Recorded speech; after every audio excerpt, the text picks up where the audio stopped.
thunderstorm warning for southeastern Coles County, southern Edgar County, Clark County, northeastern Cumberland County, until 5:15 a.m.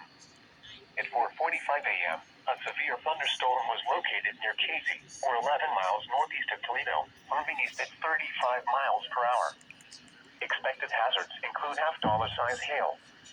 This is a radar-indicated threat. The following impacts are expected. Damage to vehicles is expected. This severe thunderstorm will be near Westfield around 4:50 a.m. Martinsville around 5 a.m. Other locations in the path of this severe thunderstorm include Clarksville and Marshall. This includes Interstate 70 between mile markers 118 and 119, in between mile markers 121 and 154.